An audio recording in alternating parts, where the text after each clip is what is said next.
What is up, everyone? You are tuned in to the DNVR Rockies Podcast, brought to you by Bet365. Use code DNVR365 when you sign up, choose your offer, and find out why it is never ordinary with Bet365. Well, we've got some breaking news to start off the show. It's not baseball related specifically, but it is sports related. According to Pete Thamel, the singer, rapper, songwriter, Mr. Worldwide himself, Pitbull, is purchasing the naming rights to FIU's football stadium. He's expected to pay the school $1.2 million per year for 5 years for the rights of his stadiums. It will officially be called Pitbull Stadium. That's some sports news to start our show there, Producer Kale. I don't really know how I feel about that. It's the first time that we've ever seen a person name a stadium after themselves as like a personality. Good for Mr. Worldwide. Good for Mr. Worldwide. If I had that type of money and could do whatever I want, I'd put my name on a stadium too. Also, like $1.2 million feels cheap. Like I feel like it feels reasonable. It feels reasonable for one person, but like I would imagine Coors is paying more than $1.2 million per year. I would think. I don't know, but Coors. The Rockies didn't do this right because when they built the stadium, Coors got lifetime rights. So I think they're still paying the same rate they were in like '98 when the stadium opened. But they also, it's interesting because they've got like the Coors rooftop bar and they've got like different Coors branding I'm sure throughout. They're like naming they have to pay for the new stuff. But I think like they literally signed a lifetime deal when they opened the stadium. So unlike the Broncos, who every 5 years get a new huge chunk of cash from whoever's willing to pay Empower the most. Empower, Mile High, whatever it was, Sports Authority, or every 5 years they get a new chunk of cash. I think Coors is signed on for life. Let me see if I can look up how much they pay a year. I mean, I also like. How much in return is Mr. Worldwide getting out of having a stadium named after him? Like, it is FIU Stadium. It's in Florida. We know, he's a big Miami guy. Probably couldn't afford the stadium rights for Miami. So Coors Brewing purchased a lifetime naming rights for a one-time fee of $30 million.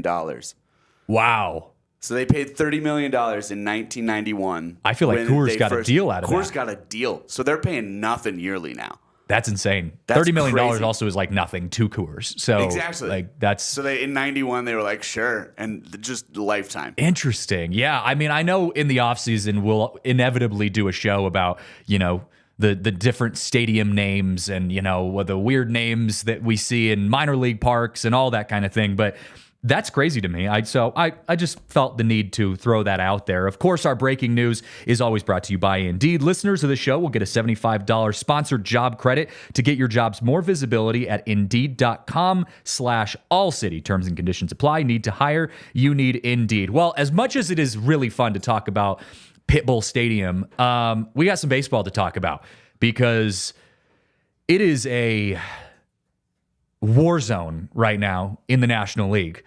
I don't know if you guys have looked into the standings very recently, but the National League West and the National League as a whole is heating up. And there are teams that are playing each other right now, specifically the Dodgers and the Phillies, who played each other last night, who it's feeling like we're in September right now. Like, I don't really know how many times we get a chance to see two teams with two of the best records in all of baseball playing in early August with potential playoff implications. I know we're a long way out, but these are two teams that we're going to be seeing playing in September and October. And we got to see them last night. The Phillies and the Dodgers went head to head. The Dodgers ended up coming away from that game victorious. They won the game 5-3. It was two stellar arms facing off, Aaron Nola and Tyler Glasnow going head to head. And look, it's a game that I had circled on my calendar, at least for, the last week or so, because it really has that feeling of September to it, because you've got the Phillies, who have the best record in the National League, and you've got the Dodgers, who are pretty much right behind that. The Phillies are 66-45, the Dodgers 65-47. And you've got some of the best players in baseball, Shohei Ohtani, Bryce Harper, and a mix of other really deep tradition or deep additions to those teams that continue to play some of the best baseball that we see. So anytime you get a squad like the Dodgers and the Phillies facing off, you're going to draw some eyeballs.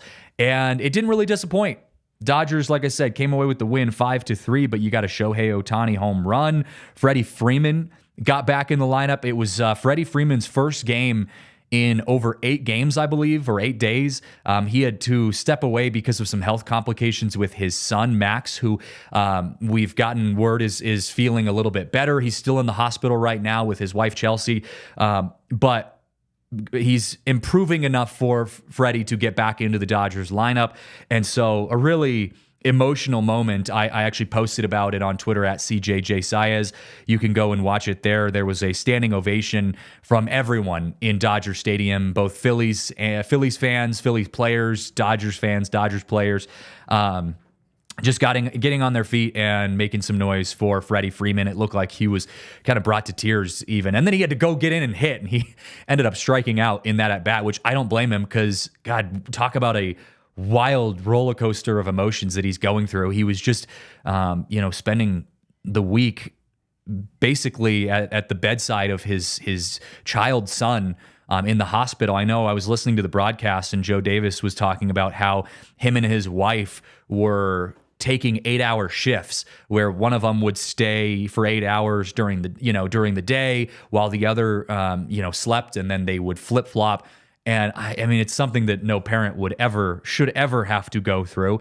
And so our hearts go out to Freddie and his family, but really cool to see him back in the lineup for the Dodgers. And I said in my tweet, it's the only time I'll ever get behind a standing ovation for a Dodger is a moment like that. So, we're going to spend the rest of the show talking about the Dodgers and the struggles that the Dodgers are having. But I wanted to start on a positive note by saying that really cool to see Freddie Freeman back in the lineup. He did end up getting a single in his next at-bat. Of course, the crowd loved that, and he got a hug from Bryce Harper, over at first base. And so pretty cool to see that for Freddie Freeman. But I wanted to talk specifically to start about Clayton Kershaw, because Clayton Kershaw has been synonymous with one of the best pitchers in all of Major League Baseball for close to a decade now.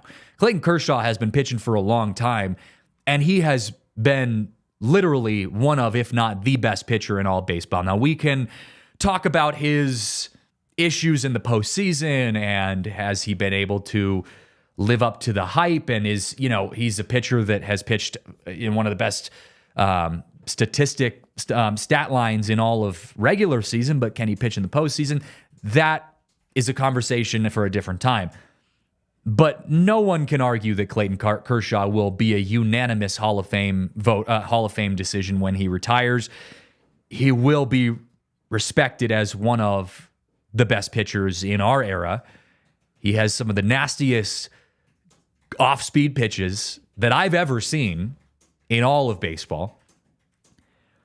But there comes a time in everyone's career where you have to start having the conversation of how much more can we get out of this guy?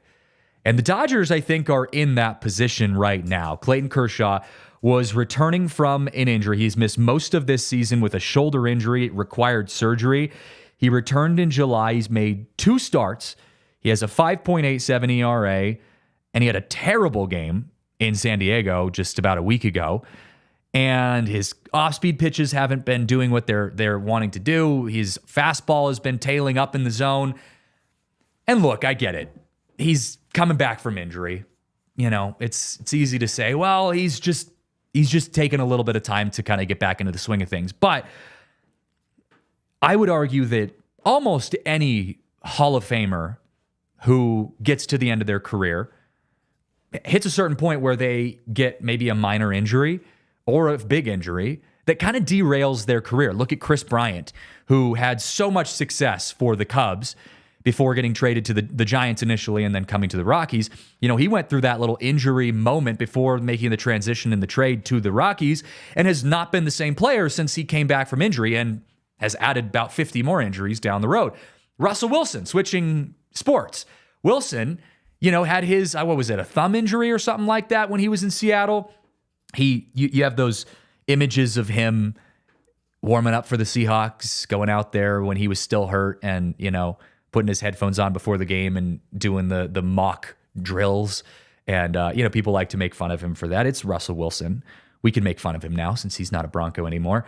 But I would argue that injury changed the trajectory of his career, coming to the Broncos and then not being the same player that he was before that. So for Kershaw, can he come back and become the player that he was before the injury? I don't think so. And I think we're going to start seeing a significant decline to one of the greatest pitchers of our generation. And that's something to be noted. And I'm not the only one who's noticing that either. According to Bob Nightingale of USA Today, who released an article on Sunday, he said, future Hall of Famer Clayton Kershaw is reportedly drawing worries from members of the Dodgers leadership team. The Dodgers are privately concerned about Clayton Kershaw, who was rocked in his second start against the Padres, lasting just 3 2/3 innings, and for the first time in his career, he failed to strike out a batter. It ends his record of 423 games in a row with at least 1 strikeout. It's the longest streak since the mound was moved back to 60 feet 6 inches in 1893. Is that correct? Is that 1893? That feels like a really long time ago. Did I write that? That is a wild number, but I believe it. Baseball's been around a really long time. It's been around a really long time. I'm wondering if I might have missed the 1893 to 1993. So hop over in the Toyota comments if I'm totally wrong on that. But Kershaw, like I said, he's missed most of the season, but he had his first game without a strikeout in 423 games. That's insane. But also, I'm not basing his entire decline just on that right there. But I think what the Dodgers front office is starting to see is his stuff just doesn't look the same. And that's going to be the biggest area of concern. Now, am I going to start overreacting and saying, are we going to move Clayton Kershaw to the bullpen? Are we not going to see Clayton Kershaw pitching in the postseason? No. Clayton Kershaw is still going to be a dude for the Los Angeles Dodgers.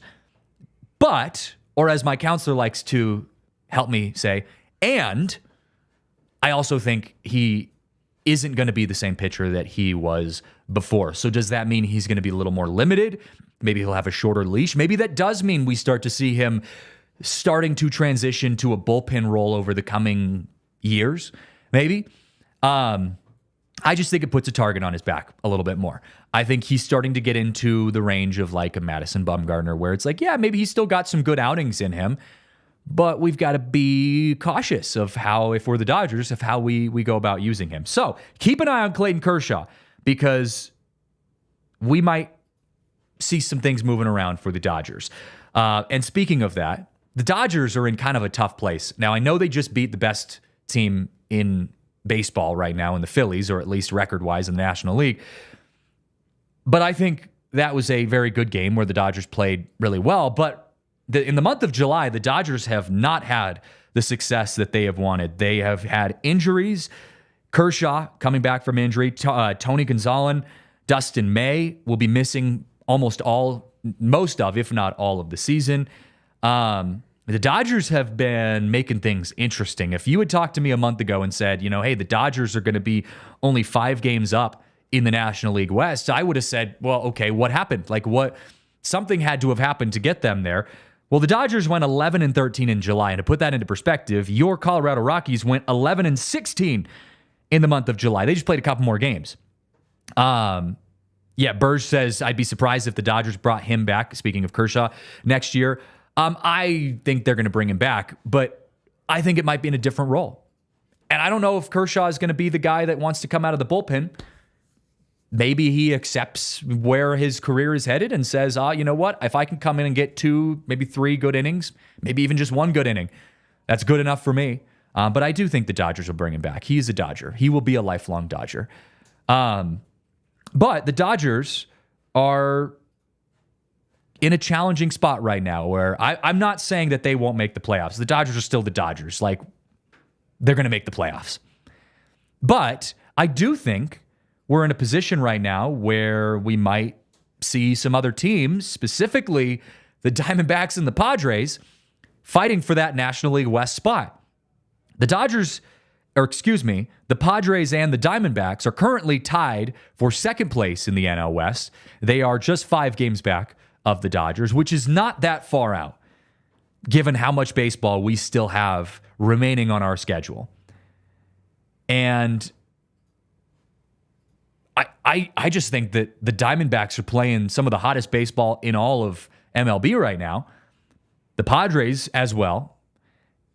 I wouldn't be surprised if we saw one of those teams, if not both, make the run at the National League West title. And just a reminder, if you win the National League West, you do get a bye to start. The teams that go into those wild card spots, those 2 wild card matchups, it's a 3-game series. So there is a race to the playoffs for the Dodgers, the Padres, and the Diamondbacks. Unfortunately for the Rockies, they're 24 and a half games back. So Rockies aren't getting there this year, guys. I know we all were really excited about the way we came back out of the All-Star break. It was my first week covering the Rockies, and they won 2 series and had some fireworks. But in true Rockies fashion, they went on a 6-game losing streak right after that, and we're kind of back to where we were. So the Rockies, we will shift into a conversation more about like what is the rest of the season going to look like for the Rockies? What types of things do we need to focus on? We're going to talk about that towards the end of the show. But I think the main focus right now is what is happening in the NL West. And so let's look at the National League Wild Card. The National League Wild Card is wild right now. Our friends over at PHNX are living life because the Diamondbacks are unstoppable. The Diamondbacks cannot be beaten right now. They are swinging the bats hotter than any team in Major League Baseball. Their pitching is superb. They are going on a tear. The Dodgers are slowing down. The Padres, they're heating up. I wouldn't say they're, exploding right now, but they're getting better.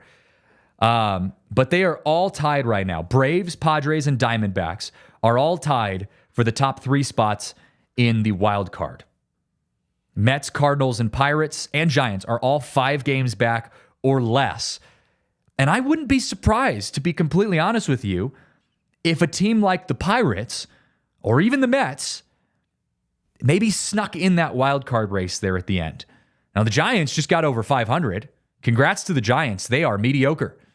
So if you're a San Francisco Giants fan, like a lot of my family back home, shout out to the Giants for hitting the 500 mark. It's a feat that the Rockies unfortunately won't be able to hit this year, most likely.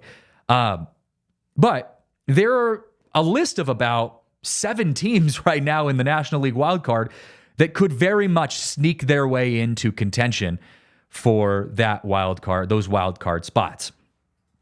So it brings up the question of what is the best division in baseball? Well, let's go over it. AL East, Orioles and Yankees currently tied for first place in the AL East. The Orioles and Yankees, what a fun team! What fun teams to watch right now. Yankees, whatever, but like the Orioles have been a blast. I know Caitlin, one of our account managers here at DNVR, she's a big Orioles fan. They have been a ton of fun to watch over the last couple of years. But there's been some interesting moves in the front office. I know we had that weird situation with the broadcaster last year. Like, there's been some kind of behind the scenes stuff that's put a little bit of a damper on their seasons. And I think they're looking for some redemption after taking an early exit to the postseason last year. So they are heating up in the AL East. Boston, Tampa, and Toronto are kind of meddling in the middle to bottom part of the AL East. The AL Central, Cleveland, they pretty much have a commanding lead of 4.5 games up over the Twins with the Royals, Tigers, and White Sox. God, we'll talk about the White Sox here in a minute.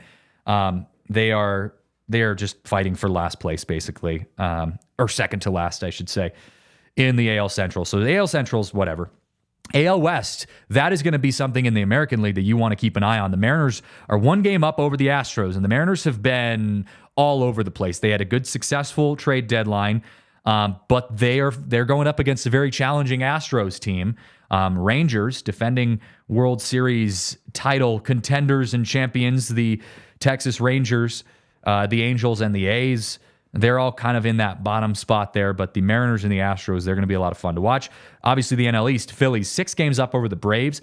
They're going to take that division pretty handedly, I would think, but I think the Braves, the Mets, the Braves and the Mets are going to be fighting for that wild card spot. Nationals and Marlins down there at the bottom. NL Central, Brewers up 5 games over the Cardinals. Pirates could make a run for it, but the Cubs and the Reds kind of meddling there at the bottom. And then, of course, the NL West, which we just talked about. Dodgers up 5 games over the Padres, but you've got Arizona and San Francisco. They're all fighting for those wild card spots. So right now, I know it's early, but I just think it's important to keep an eye on where everything is in the standings, because things are heating up, and we are just a month away from September to where we're going to really start talking about this.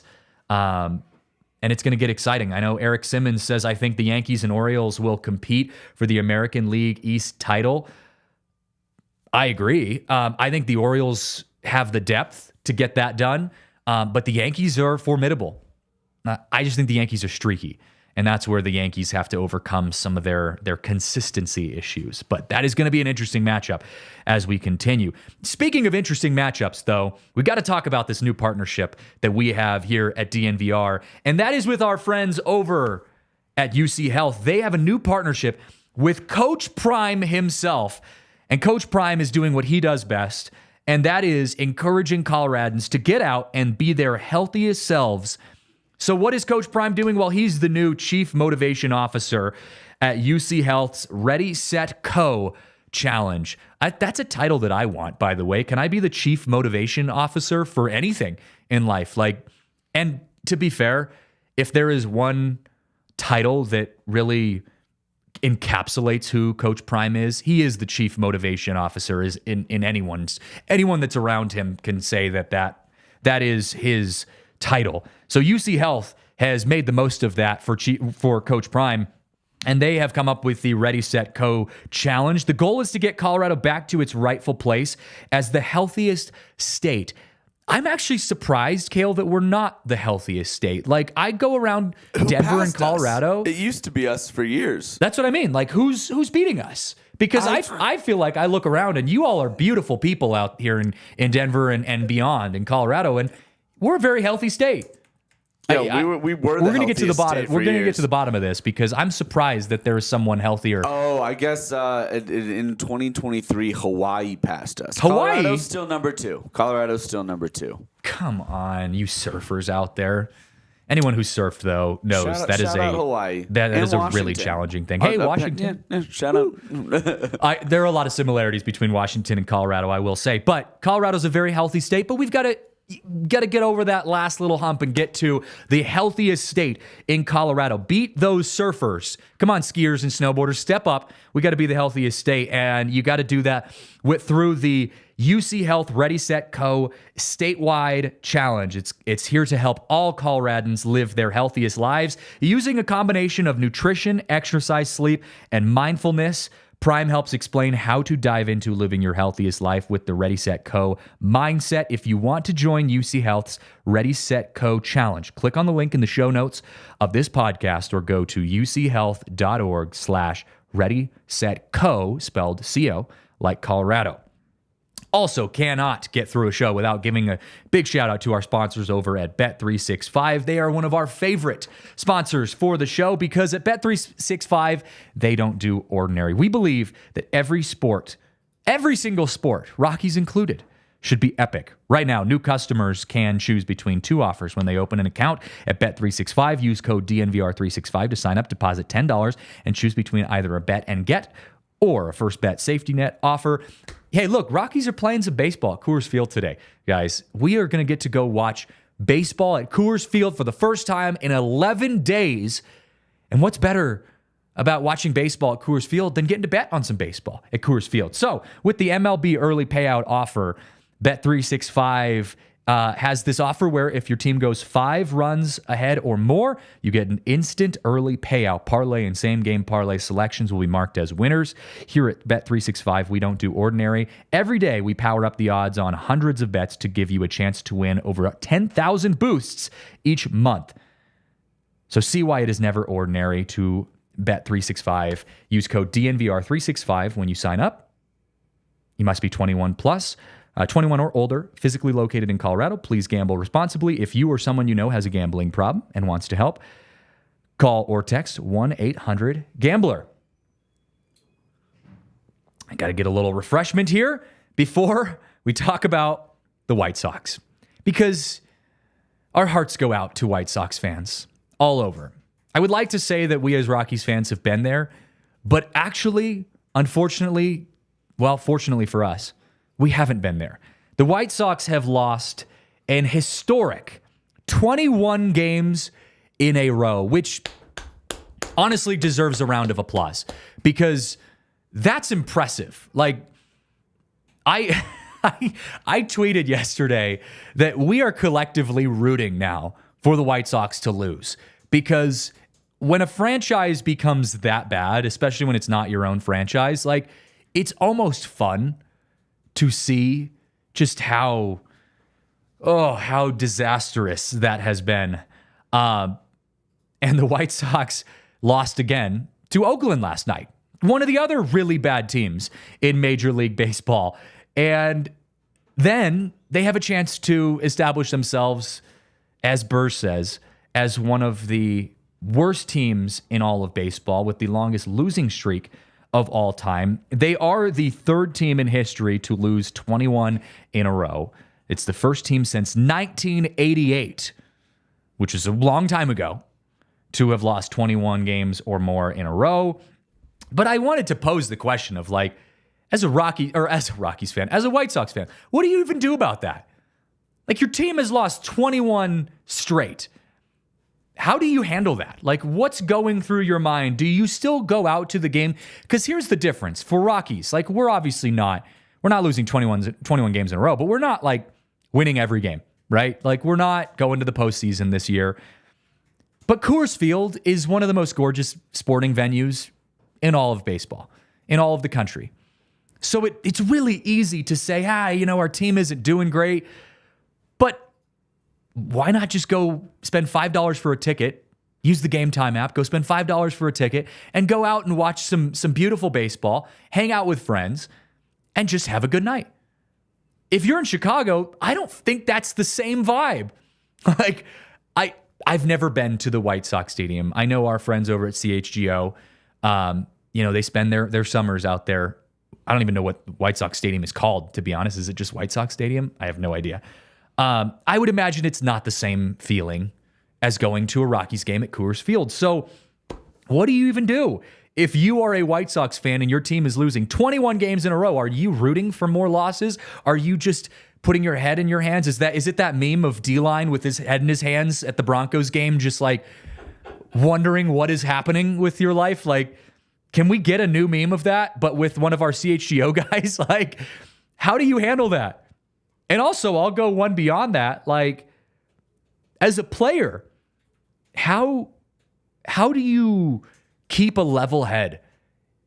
Can you imagine being a player that just got traded to the White Sox on the trade deadline? Like, you're living your life on, God, I don't know, some competent franchise. And all of a sudden, July 30th comes around and, hey, pack your bags, buddy. You're going to Chicago. Oh, we're going to the Cubs? No. You're going to the other Chicago. You're going to the White Sox, a team that hasn't won a game in 21 appearances and has maybe 2,000 people going to their sporting events. But good luck. Go get him, Tiger. Take Garrett Crochet, for example. Garrett Crochet is a 25-year-old, stellar pitcher for the White Sox, one of the bright spots in that White Sox lineup. And he was someone that was expected to get traded. I mean, he's 25 years old. He's his first year as a starter. He's 6-8 right now. He's got a 3.19 ERA, American League leading 162 strikeouts. Dude's crushing it. But, people were expecting kind of like, okay, well, the White Sox need to sell, so get rid of him, get a lot of value for that, and move on. Well, unfortunately for Garrett Crochet, he didn't get traded. So he's still on the White Sox. And I can't imagine what's going through his mind right now, saying, I got to be here for at least another year. Ooh, that's tough. That's tough. So our hearts go out to the White Sox fans and team, and it brings up the question of like, who's the most helpless franchise? I know we have a lot of reactions and feelings about the Rockies and our franchise and, you know, the decisions that have been made and have not been made over the years. But I actually excluded the Rockies from this list because not just because I cover the team, but also because I think there is a direction for the team, although we have an ownership and front office that isn't as aggressive at going out and getting prospects and making those moves. There is still a direction that the team is headed in. And we have a very good farm system, which we are going to talk about today, that we are moving forward towards. But look at teams like the A's. I ranked the A's as number one in most helpless franchises because the A's, I mean, they had a movie made about them, about their front office. And since then, they have still not been able to figure it out. And they don't have a direction. They don't have like this, oh, we're going to be like building up a bunch of young guys, or, oh, we're going to be playing the money ball and, you know, going with the stats. Like, they feel directionless. So if you're an A, and also their ownership is tanking the team. So if you're an A's fan, I'm sorry, John Fisher is absolutely screwing you over. And now the team's going to be going to Vegas. So maybe things will change in Vegas. I doubt it. But the A's rank as my number one most helpless franchise. The Angels, number two. You had the best players in all of baseball on your team for years, and you haven't even been able to eclipse a wild card spot. So whether you have direction or not, and I don't think they do, but, you know, if you argue that they have direction, cool. They're not going anywhere. The Angels, number two. Marlins, number three. You had Derek Jeter become like a partial owner. Everyone was like, oh, maybe, you know, this former player can get us where we need to go. Unfortunately, being a great player does not make you a great owner. The Marlins, again, no direction. So those are my three most helpless franchises. The White Sox are getting up there, though. The only difference is the White Sox, I think, are starting to realize they're bad and are maybe going to have some changes that are going to be made coming up here soon. So we'll keep an eye on that because, that's tough. That is tough. Wrapping up our topics, though, on non-Rockies related baseball. Did you guys see the other day that Ben Joyce, the closer, threw a ball 104.7 miles per hour? That's insane. I don't know what to make of that. If someone, the fastest I ever saw was 98, and I almost shit my pants. I mean, Todd Helton literally said that he retired after seeing a 100-mile-an-hour fastball from Aroldis Chapman coming straight at his head, and he said, yep, I'm done. I'm gone. I'm retiring now. If I ever had to face 104.7 miles per hour, even if it's right down the middle, I am stepping out of that batter's box and walking down to first base because I don't want to, or I'll walk back to the dugout even. I don't want to see that. Ben Joyce has the top three fastest pitches ever, all of them over 104 miles an hour. And this is kind of funny. On June 14th, he had a 22.5 ERA, throwing 105 miles an hour. And since then, he hasn't given up a run in 18 appearances. So just an interesting little side note there, because that's still insane to me that pitchers are throwing over 104 miles an hour. But yeah, crazy to me. And I do want to transition, though, here in a moment to talk about some of the upcoming prospects for the Rockies, because we've got some exciting stuff happening in the farm system right now for the Rockies. We've got some guys that might be making their debut on the Rockies in a couple weeks, maybe. So we'll talk about that in a second. But first, we got to give a shout out to our friends over at Game Time. I was talking about, the fact that the Rockies are back at home starting today. And so if you want to get out to Coors Field, and you should because the weather is beautiful right now, well, you got to use Game Time because they have the best tickets on the market. Game Time is an authorized ticket marketplace of Major League Baseball, which makes getting tickets faster and easier. Prices on the Game Time app actually go down the closer you get to game time. So if you want to go to the Rockies game tonight, it starts at 6:40 against the Mets. It is a crucial game for the Mets, by the way.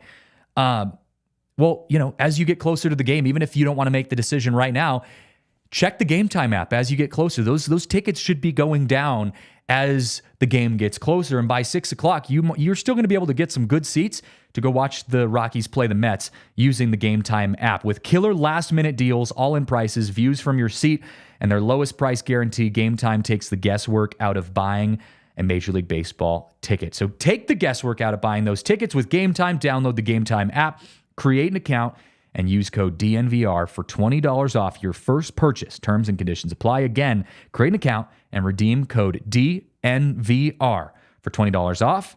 Last minute tickets, lowest price guaranteed.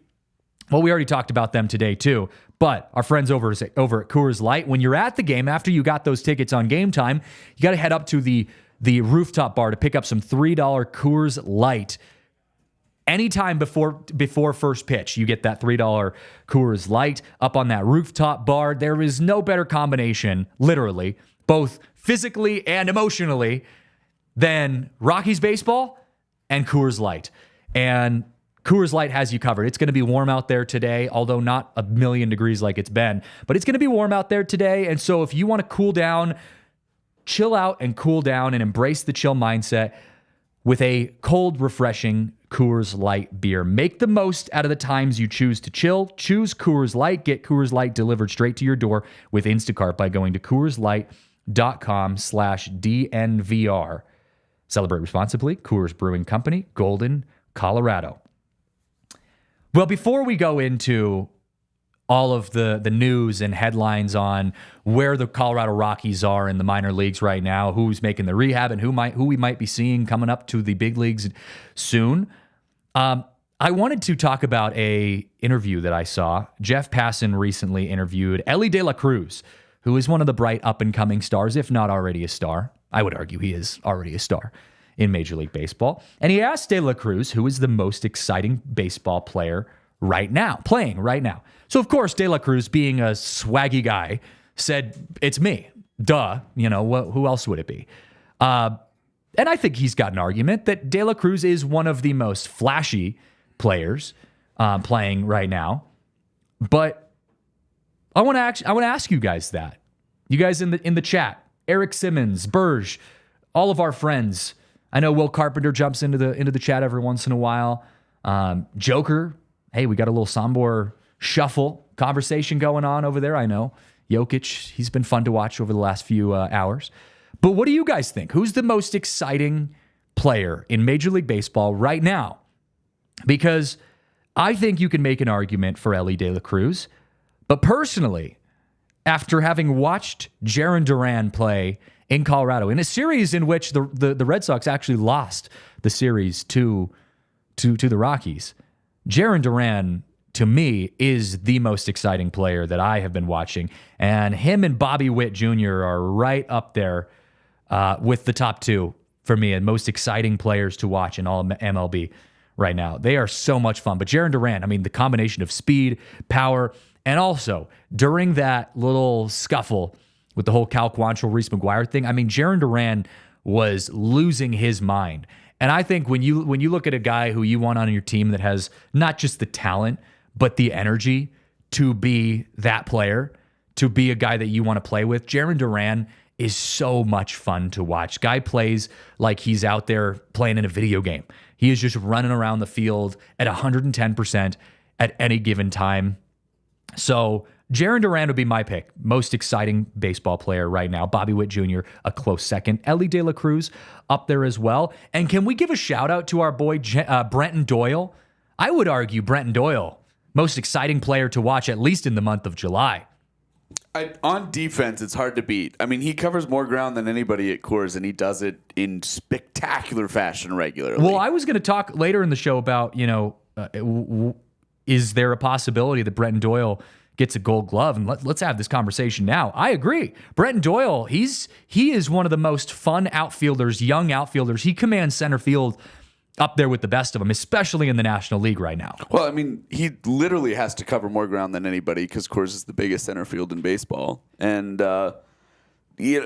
it feels like every fifth game he's making some insane diving or jumping up the wall catch or something like you that saw, to rob a play. Like he does it constantly. I think he's a shoo-in for a Gold Glove. I agree. And he had that amazing home run catch that he robbed in the Padres series.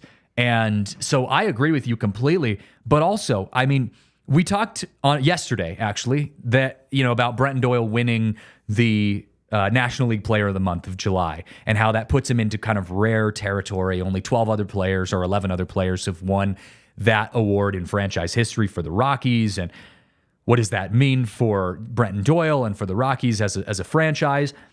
I think putting a Gold Glove on the hand of Brenton Doyle is that cherry on top of yet another phenomenal season for this young future of the franchise for the Colorado Rockies. I would put Brenton Doyle in the echelon of like a Trevor Story, maybe even a Nolan Arenado, in what he does and what he means. Rymack up there as well. What he means to the franchise. If you look at the next 5 to 10 years for the Rockies, he should be a pivotal piece.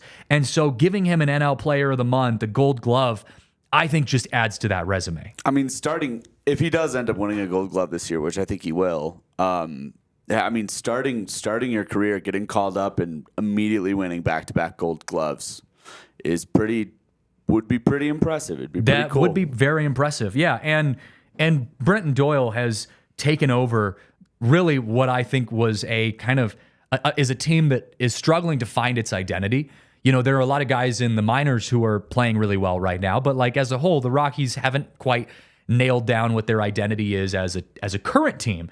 And so for him to lock down the outfield in the way that he has is awesome. And I think it's something that is starting to become recognized in the national media as well. We're starting to see Brenton Doyle getting interviews on MLB Network and on national broadcasts. And I think, yes, being a Gold Glover, obviously you got to be a good position player. But I also think there is a intangible aspect to being a Gold Glover, which is just the personality and who you are as a player. He is a young, bright, and up and coming talent on a team that needs up and coming talent and doesn't have a lot of spotlight on it right now. So when you get to be able to put the spotlight on a team like the Rockies because of some of these young players, it makes the entire Rockies organization better as a whole, even though the wins haven't matched that. Yeah, and also just moving forward, just think about the defense you're going to have up the spine for years to come with Tovar. As far as pure athleticism goes, Tovar being backed up by Doyle, that's probably the most athletic spine in all of baseball, and it's pretty cool to have that at Coors. Yeah, well, and I was going to ask the question here, at the end of this next segment, but we're going to talk here in a moment about the minor league system and some of the players that we might be seeing in a Rockies uniform soon. The outfield is an interesting spot for the Colorado Rockies because right now your outfield, as it looks currently, you've got Jake Cave kind of filling the gaps, Chris Bryant in right field, and then obviously Doyle in center field. But at the moment, you've got Jordan Beck, who's currently rehabbing really well right now in the minors. He's got that surgery in his hand. He's got a plate in his hand, so he's got some time, but he is playing very good baseball in the minors in his rehab assignment. He's expected to be coming back into the starting lineup at some point over the coming months. You've got Nolan Jones, currently in Fresno, also rehabbing very well, might I add. And then you have Brenton Doyle. So what does your outfield look like if you're Colorado in the coming months? Where does Chris Bryant go? Where does Charlie Blackmon go? Blackmon having a little bit of a injury moment with getting hit in the eye, although that doesn't appear to be long-term. But you could possibly have an outfield where you've got Beck, Brenton Doyle, and Nolan Jones holding down your three outfield spots. Is that the way that the Colorado Rockies want to go? Do they shift Blackmon to a different role and they maybe make a Chris Bryant the DH, or are they going to have to sit someone in that or kind of have someone become a swing DH? Because Tolley is pretty much locked down first base, I would argue. Unless he goes on a slump. His hitting has been solid. So the Rockies have some decisions to make as these players start to progress through their rehab assignments. So let's get into it. Where are we at with the Rockies in their rehab and or prospects coming up? Well, I want to start with Drew Romo. And he is someone that I think we're going to see coming up into and wearing a Rockies uniform very soon. Drew Romo, the number 9 prospect for the Colorado Rockies, currently playing in AAA. And it brings back some emotions for me because of a frustrated deadline where you didn't take advantage of having 2 current catchers, Jacob Stallings, who's playing very well, I might add, and then Elias Diaz. I don't know where Drew Romo fits into that. Do they send Stallings down and they bring Drew Romo up to get some reps? Do they kind of send Elias Diaz back for more rehab work? I don't know. But I do think that Drew Romo is going to be someone that we see in a Rockies uniform before the season ends. Yanquiel Fernandez just got called up to AAA on Tuesday. He's more of a bat-first kind of outfielder, but another one of those outfielders that could be vying for a spot. It's a very competitive position for the Rockies right now, but you might see him make his debut with the Rockies in the next coming weeks or months. He is already on that 40-man roster, so keep an eye on Fernandez as he continues. Sean Sullivan has been pitching really well in Spokane. He got called up to AA. He pitched 4 scoreless innings in AA. You might be seeing a AAA call-up in the coming weeks. Jordan Beck, I just mentioned, he is rehabbing really well. Nolan Jones as well. German Marquez, rehabbing in Anaheim right now. Probably won't be back for a while. Coming back from his Tommy John injury. He's someone that I'm looking at more for next year. I don't really expect to see him coming back this season, unfortunately. But to be completely honest with you, I'm okay with that. Get him healthy. Get him ready for spring training next year. German Marquez, that's kind of where he's at right now, just in kind of a limbo in Anaheim at the moment. Senzatella threw a simulated game on Saturday. I'm going to talk to Bud Black today to get some more information on his rehab and where he's going. We'll know some more steps. Most likely he's going to be rehabbing probably about 5 to 6, maybe 7 starts before he comes up to get back into a Rockies uniform. But Senzatella, again, a guy that I'm not in a hurry to see. I want to see some of these young guys coming up. Chase Dollander, Sean Sullivan. These are the guys that I want to see pitching when they're ready at the big league level this year. Zach Veen, another one of those guys that's in kind of limbo right now with that right thumb injury. He's currently in AA. And then Charlie Blackmon got hit in the eye the other day in that last series. Not expected to be a long-term issue, but something that you want to keep an eye on. So this outfield for the Rockies, going back to what I was saying earlier, is going to be very competitive. The 2 position spots you want to keep an eye on, catching and outfielding. Those are the spots that you want to really be aware of, because I think that's the opportunity that the Rockies have to really defensively lock down and have consistency and have some depth. I think the question mark is still pitching, but we're going to see. There are some good young pitchers that are making their way through the minors. And we can't forget the fact that we just got Blaylock and Herrera, who during the trade deadline, who are starting their minor league career with the Rockies right now and getting a couple starts. Blaylock threw one the other day. Herrera getting some time, I believe, in Spokane. So we'll keep an eye on them as well. My goal is to talk to some of my buddies over in Spokane over the coming weeks and just get some inside look into the state of the farm right now and where the Rockies are looking in the coming weeks. But got to give a shout out to our friends over at Chinook Seedery. Cannot forget them. They are one of my favorite sponsors because I love a good sunflower seed, and Chinook Seedery has the best sunflower seeds on the market. They don't leave any bad aftertaste in your mouth. They have great texture, great flavors. They are one of a kind. They are seeds you cannot find anywhere else. So it's the middle of baseball season, and we love a good seed company. Chinook Seedery's got you covered. They've got so many different flavors, 8 unique, one-of-a-kind flavors: original, lemon pepper, jalapeno ranch, Parmesan and pepper, cinnamon toast, dill pickle, hatch chili, smokehouse barbecue. Head over to their website, get a sampler pack to try all 8 flavors. They are the largest seeds on the market. So head over to ChinookSeedery.com, use code ROCKIES for 20% off your order. They are the best seeds ever. And of course, we can never forget our friends over at Toyota. Toyota is the official vehicle of DNVR. We talk so much about Toyota because they are just the best car on the market. I was home in Seattle over the weekend, and I was spending some time with family, and my cousin is a big car guy, and he's actually going through a auto engineering program right now in college, and he's just completely involved in the car world. And I was asking him about, like, what's some of the good cars we're looking to get me a car soon, and what's some good cars in the market. And he said flat out, Toyota, stay in the Toyota brand because they are the best, most reliable cars on the market. And he had no affiliation with Toyota. He's just a guy who knows a lot about cars. And his first response to me was, Toyota is the place to get your cars.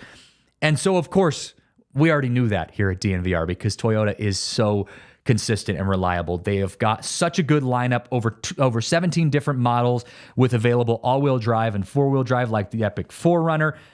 They've also got low and zero emission vehicles combined with they're more than any other automaker to give customers numerous choices to reduce their carbon footprint. There are 16 different hybrid vehicles to choose from, like the Tundra iForce Max hybrid truck. What a beast of a car, by the way, a truck, I should say. And then you've got the SUV lineup, like the RAV4 and the Grand Highlander. I've got the Highlander right now for the 2007, but the RAV4 is the car that I'm eyeing in the future. So head over to your Front Range Toyota stores at a location near you. Auto Nation Toyota, Arapahoe and Centennial, Corwin Toyota in Boulder, Groove Toyota in Littleton, Mountain States Toyota in Denver, Stevenson Toyota East in Aurora, Stevenson Toyota West in Lakewood. Toyota is the official vehicle of DNVR. So I want to talk about this upcoming series because we've got some baseball happening at Coors Field. And might I add, we've got some weather coming up in the forecast. The Rockies start playing today, tomorrow, Wednesday, and Thursday. Thursday, there's some rain on the forecast. We might get a little bit of a rain game on Thursday. But the reason I bring up this upcoming series, not just because it's my job, but also is because the teams that we're playing over the next coming series, these are big games for them. The Rockies are currently going to be facing off against the Mets starting today. Then they go take on the Braves and the Padres. Well, all three of those teams I listed as teams that are in a fight for the wild card and or the NL West. The Padres are only 5 games back from first place. Padres and the Braves are 5 games back from first place in the NL West. And the Mets, Braves, and Padres are all tied for that top spot in the National League wildcard standing. So you're in a position right now where you can kind of play spoiler if you're the Rockies, and I love playing spoiler. We love playing spoiler.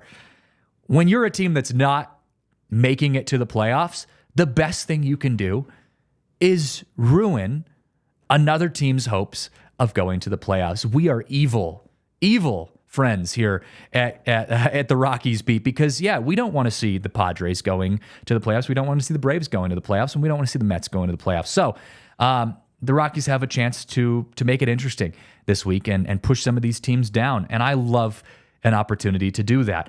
And so keep an eye on that. If the Rockies start winning, some of these teams might start panicking. But the other thing you want to keep an eye on is the fact that these teams are probably going to be throwing their best at the Rockies because they know the situation they're in. The Dodgers are still a very good team, although they're dealing with some injuries and some inconsistency. They're still a very good team, as they showed us last night. The Phillies, same thing. So these teams are going to be expecting this to be an easy win for them. So let's go out and make it an interesting game, an interesting series. And for the Rockies, I will say it is important to also be aware of injuries. And Eric Simmons saying, I think the Rockies should shut down Marquez for the season instead of risking him getting hurt. I agree with you to a degree. I don't know about shutting him down for the season, maybe from a don't let him play anymore sense, but more of just switching him into a rehab the rest of the year. The Rockies need to be using this opportunity. And I've said this, I feel like I've said this a million times. Got to use this as an opportunity to bring up some prospects and let them get big league reps. German Marquez doesn't need big league reps right now. He needs to rehab and rest and get better so that he can be ready for us next year and the year beyond that. I want to see guys like Chase Dollander and Zach Veen coming back into the mix, and Senzatella maybe could be someone that we see who gets a start or some innings deep into the remainder of the season. But I want to see some of the younger guys coming up and getting some reps. So I agree with you. German Marquez, don't push it with him. The Rockies need to be careful about adding more fuel to a fire that is an injury-prone pitching staff. So I want to see them being careful, but I want to see them going out and winning some baseball games here coming up. And I want to acknowledge one of the players that I think we should all really keep an eye on this series, because he has been playing phenomenal in the month of July and beyond. And it's a rare time that we get to talk about someone playing really well out of the bullpen, and that is Victor Vodnik. I think Victor Vodnik is your player to watch.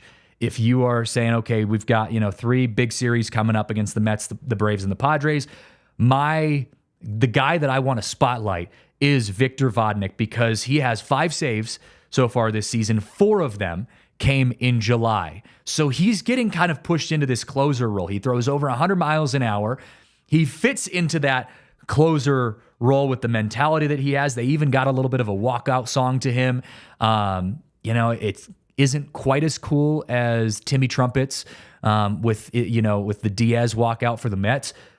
But he's got time. He's only 5 saves in, so we've got time for Victor Vodnik. But he's got 17 consecutive appearances so far this season out of relief with a strikeout. And the reason that's interesting is because that's actually tied for the 4th longest streak in franchise history. The other people in that list with Victor Vodnik with 17 or more consecutive appearances out of the bullpen with a strikeout, Adam Ottavino, Scott Oberg, and Brian Fuentes. So he's got an opportunity right now to potentially tie Oberg and Fuentes and maybe take that top spot from Adam Ottavino if he goes out and has an outing maybe today, tomorrow, Thursday, where he gets a strikeout.